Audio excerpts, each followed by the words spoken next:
why would Lisa Marie Presley carried her father's voice with her for the rest of her life. It wasn't only the voice the world adored, but the voice that belonged to her childhood, the man she called Daddy. Listening to his music could be overwhelming, stirring emotions she often kept hidden. Even decades later, songs recorded long before his death had the power to undo her, leaving her in tears. Join us to reveal why Elvis's songs bring her to tears. The day Elvis died. The summer of 1977 was supposed to be like any other at Graceland. Lisa Marie Presley was 9 years old, spending her days wandering the halls of her father's mansion, soaking up the magic of being Elvis Presley's only child.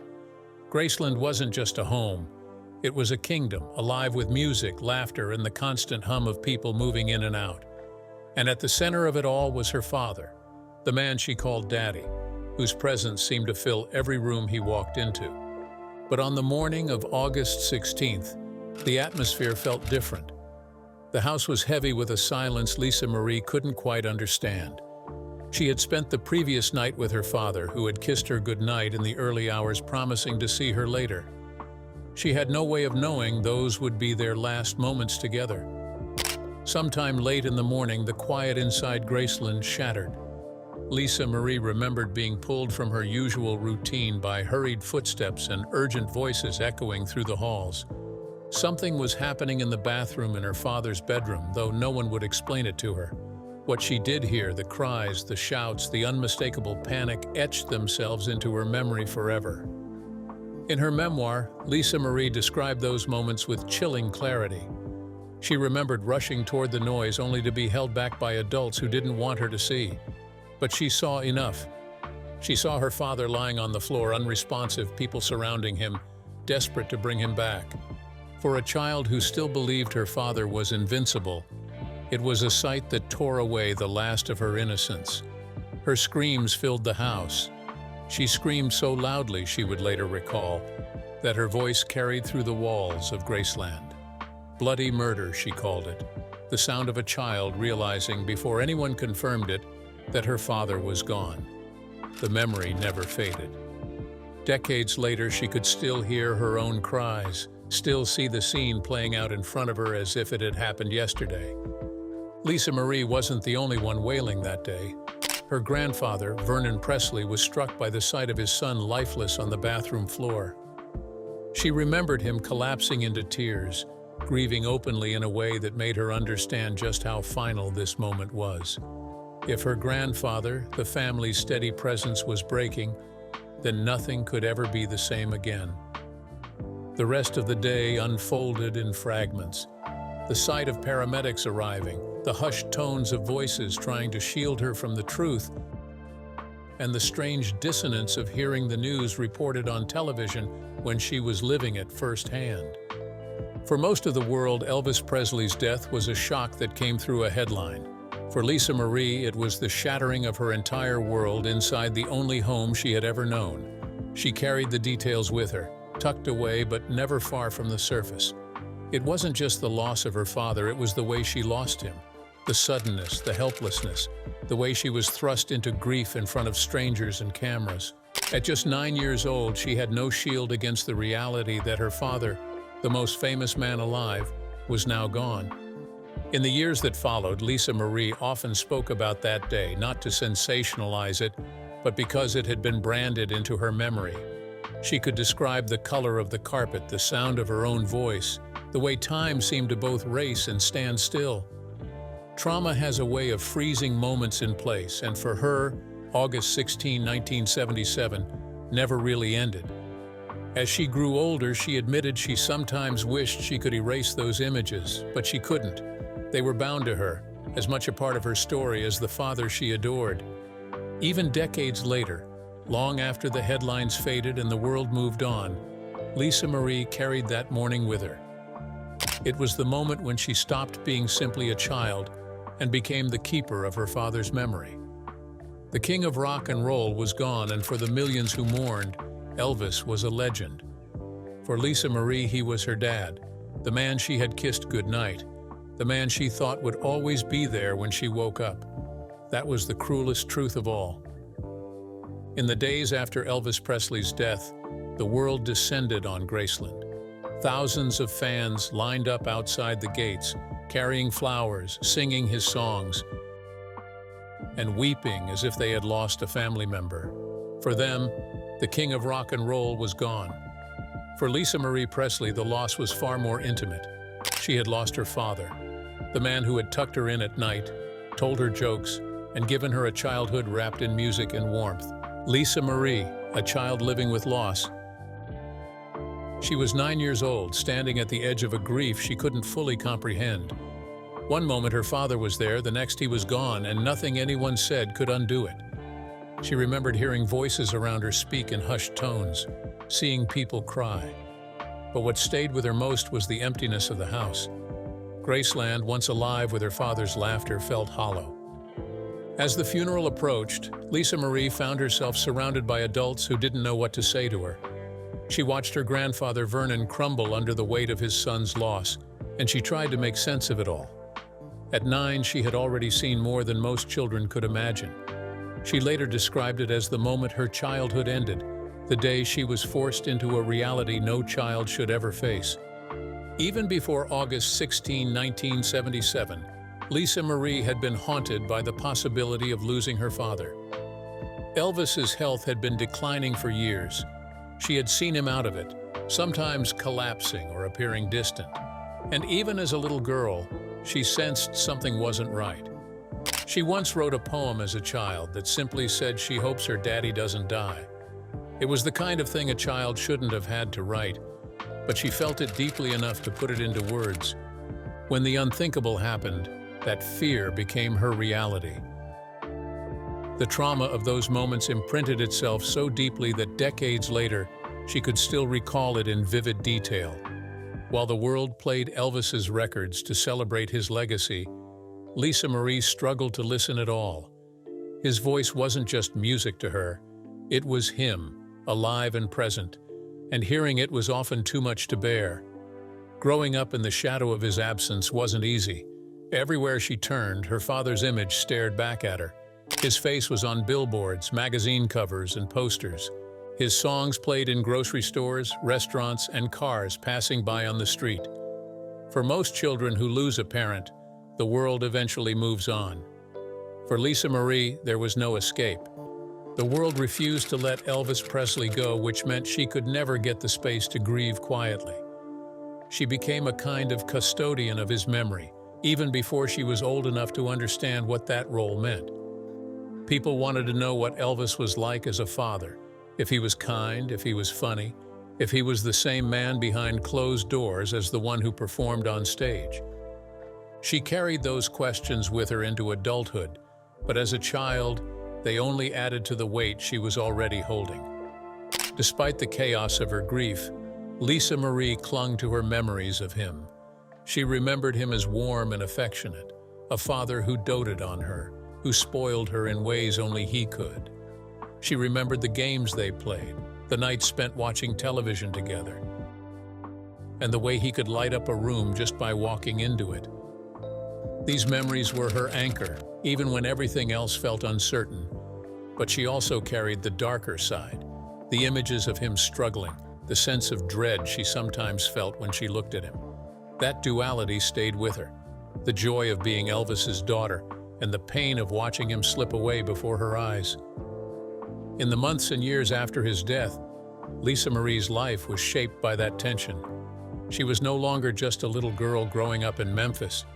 She was the only child of Elvis Presley, the girl who had witnessed the king's final moments. Grief had forced her to grow up quickly.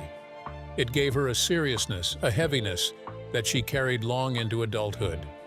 As she got older, she would describe those early years as a blur of loss and adjustment. People expected her to be strong, but she was just a child trying to understand why her father had been taken from her. The questions were endless, the answers unsatisfying. What she knew for certain was that her world had been divided in two, before August 1977 and after. Lisa Marie Presley was destined to live with that divide. And though she would grow, marry, raise children, and step into the public eye in her own right, the shadow of her father's absence never faded. For her, childhood wasn't something she outgrew. It was something she lost, all in the span of a single morning inside Graceland. For most of the world, hearing Elvis Presley's music meant joy. It was the sound of youth, rebellion, and romance, a voice that carried entire generations. But for Lisa Marie Presley, those same songs could cut like glass. Why she cried at the sound of Elvis's voice? The music didn't just belong to the radio or to history. It belonged to her childhood, her father, and the sudden emptiness that followed his death. Every note was both a reminder of love and a trigger for grief she never fully learned to master. Her daughter Riley Keough has spoken candidly about those moments. She remembered walking into a room to find her mother listening quietly to Elvis's songs, tears streaming down her face. It wasn't the kind of grief that screamed or wailed. It was quieter, more private, the kind that catches a person off guard when memory collides with music. Riley said it happened often. A song would play and Lisa Marie would crumble under the weight of her father's voice. Lisa Marie herself admitted that listening to Elvis was never easy. She had lived the reality behind those recordings, the man who was laughing one night and gone the next morning, the father whose decline she had noticed even as a child. To the public, Elvis's music represented energy and life. To her, it carried the ache of absence. When the opening notes of his voice filled a room, it wasn't just a song, it was him. And that was almost too much to bear. Yet she couldn't escape it. Elvis was everywhere. His face looked out from store shelves, his voice played in diners and shopping malls, his image filled television specials. Lisa Marie had no choice but to live in a world where her father never really left, even though he was gone. Sometimes she avoided his songs altogether. Other times she let herself listen, even if it meant tears she couldn't hold back. The duality of those moments was something Riley saw and never forgot. To Riley, her mother's tears were proof of how deep the bond between Lisa Marie and Elvis truly was. Elvis wasn't an untouchable legend in those moments, he was her dad, and she missed him with a rawness that never dulled. Watching her mother cry to those songs made Riley understand that grief isn't a wound that closes. It lingers, waiting for something as simple as a familiar voice to open it again. Lisa Marie's relationship with her father's music was, in a way, a mirror of her life. She wanted to protect him, to keep his image safe from exploitation, but she also longed for the man himself. The songs were all she had left, and though they hurt, they were also proof he had been real. In interviews, she described the experience of hearing him sing as emotional overload. She said that sometimes she had to shut it off because the sound of him alive was simply too heavy to carry. Still, there were times she embraced it. In the early 2000s, she recorded posthumous duets with Elvis, blending her voice with his own songs like Don't Cry Daddy and In the Ghetto. For fans, they were touching tributes, but for Lisa Marie, they were personal reckonings. To stand in a studio and sing alongside her father's voice was surreal. It was as close as she could come to singing with him in life. The recordings were bittersweet, moments of connection across decades, but they also stirred the grief that never left her. Her tears, whether alone at home or in the studio, revealed the truth she rarely spoke aloud. Elvis's voice was both her comfort and her torment. Comfort because it reminded her she had once been loved deeply by him. Torment because every song was a reminder that he had been taken far too soon.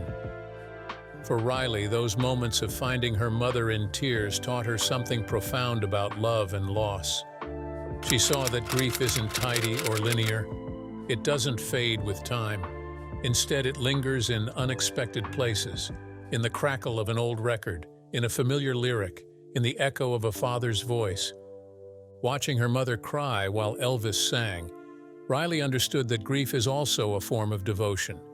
Lisa Marie wasn't only mourning, she was remembering. And so the music remained.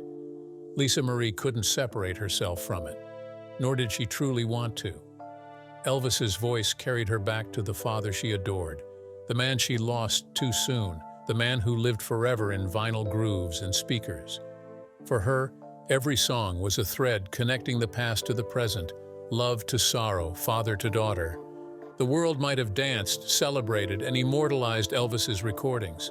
For Lisa Marie, they meant something much more intimate. They meant her father, alive again for a few minutes. And that was why, no matter how many years had passed, his voice could still bring her to tears. For Lisa Marie Presley, her father's music was both a gift and a wound she carried all her life. It was impossible to separate one from the other. Elvis's voice connected her to the man she adored, but it also reminded her of what she had lost before she was even old enough to fully understand. Music as a connection. Every recording lived in that in-between space where comfort and pain met in equal measure. When she chose to sing alongside him decades later, it wasn't just a career move or a tribute for the fans, it was personal. In 1977, on the 20th anniversary of Elvis's death, Lisa Marie released a reimagined version of Don't Cry Daddy, a ballad her father had recorded in 1969. In the video, her voice blended with his, almost like a dialogue across time. Elvis sang about a child mourning a parent, and Lisa Marie responded with a voice full of ache, as if she were speaking directly to him. The symbolism was impossible to miss. She was the daughter left behind, singing back to the father she would always long for. Years later, she did it again within the Ghetto, her vocals paired with Elvis's for a charitable release. For the world, it was a chance to hear the king sing with his only child. For Lisa Marie, it was more than a duet. It was the closest she could come to standing beside him in a studio, creating music together the way she always wished they could. She admitted it was emotionally overwhelming, but also something she felt compelled to do. To hear their voices intertwined gave her a fleeting sense of closeness, as if time itself had bent to allow them a moment together. But those recordings also carried the sting of absence. She once explained that hearing him on tape or record was often unbearable. "It's too much," she confessed in interviews. Even decades later, his voice could undo her, unraveling the carefully built walls she tried to maintain. She might avoid his music for long stretches, only to find herself drawn back when the weight of missing him became impossible to ignore.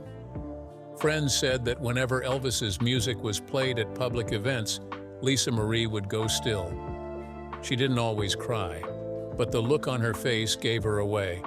Her father's voice had the power to pull her back into the past instantly. To her, those songs weren't cultural relics. They were pieces of her father's spirit, frozen in time. The push and pull between connection and wound never left her. On one hand, music was all she had left of him. On the other, it reminded her of a relationship cut short, a bond broken too soon. When she sang alongside him in those duets, she invited the world into that paradox. Fans celebrated the novelty of a father-daughter performance, but behind it was Lisa Marie's private yearning, the ache of a little girl who still wanted her dad. Her daughter Riley Keough noticed how heavy that burden could be. Watching Lisa Marie break down while listening to Elvis, Riley came to see music as both blessing and curse in her mother's life. She knew it was healing in some ways. It kept her connected to her father, but it also reopened wounds that had never closed. Riley later said it taught her something about the complexity of grief, that it can live inside the very things we love most. Lisa Marie's own music career reflected that complexity. When she released her debut album, To Whom It May Concern, in 2003, she didn't try to sound like Elvis or trade on his catalog. Instead, she wrote songs about her own struggles, her pain, and her identity outside of his shadow. Yet even then, the comparisons were inevitable. Journalists asked her about Elvis constantly. His name hovered around her like a ghost, inseparable from her own. And when she performed, there were fans in the audience who only wanted to glimpse Elvis's daughter, not Lisa Marie, the artist. Still, she didn't disown the connection. She acknowledged that Elvis's music was part of her, even when it was hard to face. She knew fans saw him as untouchable, larger than life, but she couldn't help remembering the man who came to kiss her goodnight. That was the man she heard in those songs, not the king of rock and roll, but her father with all his tenderness and flaws.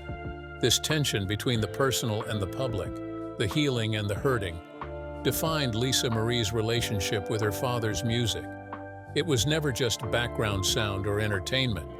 It was a living reminder, an emotional trigger, a bridge she sometimes crossed and sometimes avoided altogether. When she allowed herself to listen, when she let the tears fall, it was her way of staying close to him. And when she couldn't bear it, when she turned the music off, it was because the wound was still too raw, even after all the years. Ultimately, Elvis's voice was her inheritance, a gift that connected her to the love of her life and a wound that never healed. She once said in an interview that she didn't think she would ever get over losing him. His music proved her right. It was a reminder, constant and unrelenting, that love can outlast life, but so can grief. And for Lisa Marie Presley, every note of her father's songs carried both. What Lisa Marie's memoir revealed. Lisa Marie Presley's voice lives on not just through her music, but also through her words. In her memoir, From Here to the Great Unknown, she laid bare the fragility of her childhood, her father's decline, and the weight she carried for the rest of her life. The book gave fans a rare glimpse behind the guarded exterior she often showed in public. And at its heart, it was a story of a daughter whose memories of her father were shaped as much by tenderness as by fear. One of the most haunting details she shared was a poem she had written as a child, long before August 16, 1977. The poem was simple, almost too direct for someone so young. It revealed the anxiety that had settled over her even before the tragedy. As a little girl, she could sense what the adults around her tried to conceal. Elvis's health was failing, and the man she loved most in the world seemed more fragile with each passing year. Her memoir described the final night she spent with him when he entered her room around 4 a.m. to kiss her goodnight. It was the last time she saw him alive. Hours later, she would stumble into the most traumatic moment of her childhood, finding her father collapsed in the bathroom. She remembered screaming bloody murder, as she later put it, the sound tearing through the halls of Graceland. Those memories never softened with time. In the memoir, she didn't shy away from describing his decline. She wrote of watching him grow tired, of noticing when he seemed out of it, and of carrying a child's helpless fear. Most children look at their parents as invincible. Lisa Marie saw the opposite, a father who was fading before her eyes. She adored him, but she could not stop what was happening. That knowledge haunted her, leaving her with a burden far too heavy for a 9-year-old. What made her words so powerful was not only the grief, but the love threaded through every recollection. She remembered Elvis as playful, gentle, deeply affectionate with her. She wrote of riding golf carts around Graceland, of him spoiling her with attention, of the simple joy of sitting in his lap while he sang softly. These were not the moments the world saw, but they were the ones she held closest. For Lisa Marie, the public icon was never the whole picture. Elvis was simply Dad, a man who could be silly and tender, and whose love she never doubted. That love is what made his absence so unbearable. In her book, she admitted that for years, she avoided his music altogether. The sound of his voice was too raw, too piercing. It reopened the wound she had tried to close. It's just too much, she said, of hearing his songs. And yet, despite the pain, she could never truly stay away. His recordings were part of her, the last tangible pieces of him she could hold on to. She also revealed the complicated legacy of being Elvis Presley's daughter. On one hand, it gave her a platform and a name recognized around the world. On the other, it trapped her in his shadow. Every choice she made, from her marriages to her career, was filtered through the lens of his legacy. In interviews, she admitted she often felt like she was living two lives, one as Lisa Marie, the private person, and the other as Elvis's daughter, a title that followed her everywhere. Her memoir showed just how much that dual identity weighed on her. She carried the responsibility of protecting her father's image while also trying to carve out her own. At times, she resented the intrusion of his fame into her life, but more often she shouldered it because she felt she had no choice. Graceland, Elvis's music, and his legacy were not abstract things to her. They were family, inheritance, and memory all bound together. The rawest passages of her writing circled back to music. She admitted that hearing Elvis sing could bring her to tears instantly. Sometimes it happened alone. Sometimes, as Riley later recalled, it happened with her children watching. She never tried to hide those tears. For Lisa Marie, crying to his voice wasn't a weakness. It was the only way she knew to keep him close. Her reflections in the memoir made clear that grief had no timetable. Decades after his death, she still felt the same ache she had as a child. Writing the book was itself a way of processing that, putting words to memories that had long weighed on her. In doing so, she gave the world not just a story about Elvis Presley, but about a little girl who never stopped missing her father. The memoir's title, From Here to the Great Unknown, felt fitting. Lisa Marie had lived her whole life with unanswered questions. Why him? Why so soon? Why did she have to lose him at 9 years old? She never claimed to have the answers. What she offered instead was honesty, the story of a daughter who grew up in the shadow of greatness, but also in the shadow of grief. Her words revealed what the public rarely saw. Behind the Presley name, behind Graceland's gates, behind the endless tributes, there was a daughter who loved and lost. A daughter who, no matter how much time passed, still broke down when she heard the sound of her father's voice. For Lisa Marie Presley, her father's music was never just a soundtrack from the past. It was a living memory, one that could bring her joy or reduce her to tears without warning. To the world, Elvis was the king of rock and roll. To her, he was the man who tucked her in at night, who laughed with her, who left her far too soon. That difference is why his recordings carried such weight. They weren't history lessons or pop culture artifacts. They were her father's voice, alive again for a fleeting moment. Riley Keough's recollections of finding her mother crying while Elvis sang capture the essence of that struggle. Lisa Marie didn't cry because she wanted pity or because she couldn't move on. She cried because the music reminded her of the love she once had and the absence she never stopped feeling. In the end, her tears told the truest story. They revealed that behind all the fame, all the weight of the Presley legacy was simply a daughter who missed her dad. And every time Elvis's voice played, she was reminded that some connections are so powerful, they outlast even death.